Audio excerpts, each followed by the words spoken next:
The Vernee Mars Pro is the successor of the Vernee Mars, and not only that, at the very same time it also is supposed to be the Helio P25 powered phone with the best price-performance ratio. But is this true? I'm Christopher for CMM and tested this phone as a daily driver. The Vernee Mars Pro has been provided to us by GearBest for this review. The link to the shop is located down below in the video description.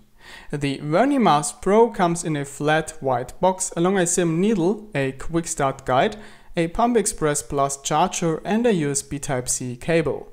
So the package contents are rather minimalistic. The Vernee Mars Pro immediately impresses with a great build quality. The phone is really sturdy and there are no gaps or loose parts. The antenna lines are seamlessly embedded into the metal unibody, so you almost can't feel them when sliding your fingers across them. At only 7.7mm, the Vernee Mars Pro is very thin, and also the other dimensions make the phone a very compact 5.5 incher. The weight at only 161 grams is quite comfortable, being neither too light nor too heavy. Despite the thin body, Vernee didn't leave out the 3.5mm headphone jack. One reason why the phone is so compact are its bezels, which are very slim and just look great. Sadly, Vernee haven't made use of the opportunity to make the phone even smaller by reducing the chin area, since there are no touch buttons on this phone.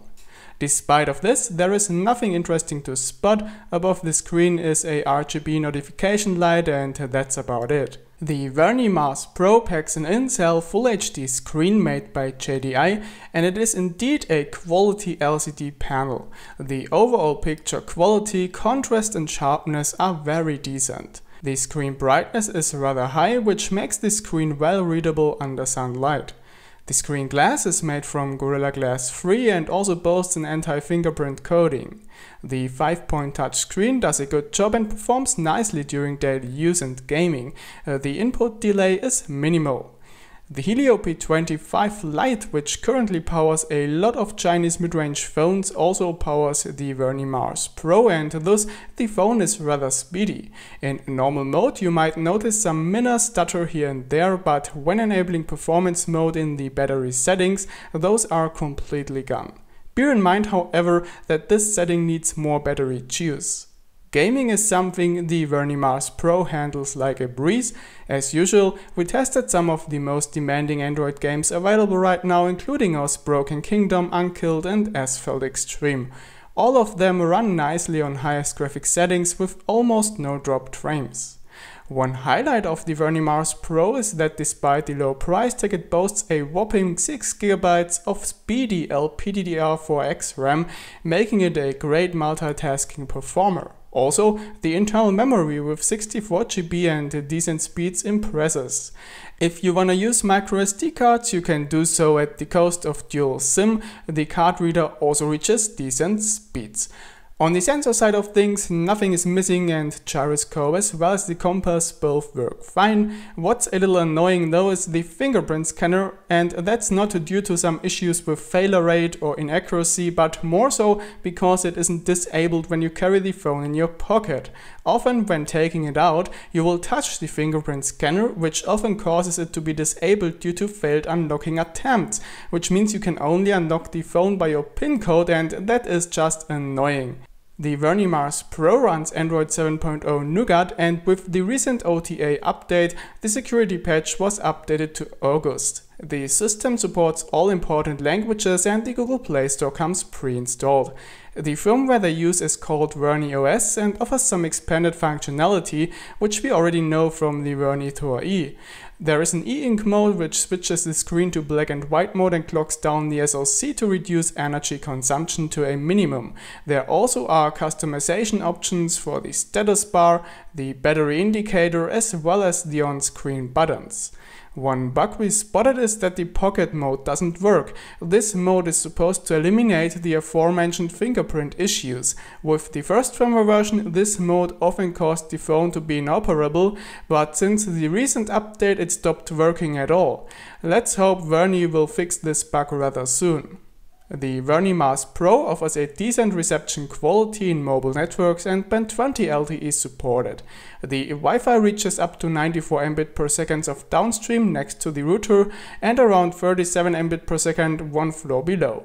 The GPS reception quality is situated within the good mid-range, and while testing navigation and tracking we haven't noticed any hiccups. The media speaker in the lower frame sounds acceptable when disabling the volume boost option.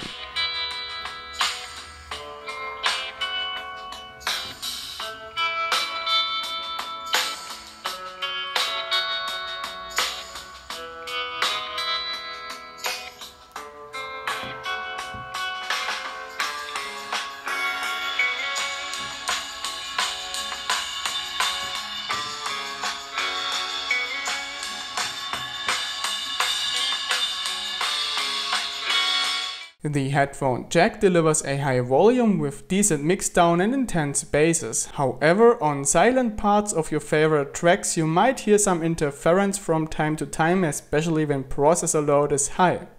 Telephony quality isn't perfect, the earpiece sounds a bit dull and your voice will arrive with a tinny quality on the other end. However, this never caused issues understanding each other in our test. What's sad as well is that there is no active noise cancelling. Another disappointment is that despite being advertised, there is no CDLA audio output on the USB Type-C port. The main camera of the Vernee Mars Pro is based on a Sony IMX258 sensor, but still isn't very good. At best it's a mediocre snapshot camera, but definitely not more. The pictures always lack detail and sharpness and colors look washed out. Even under bright sunlight there is quite some noise in the pictures. The low-light performance sucks as well.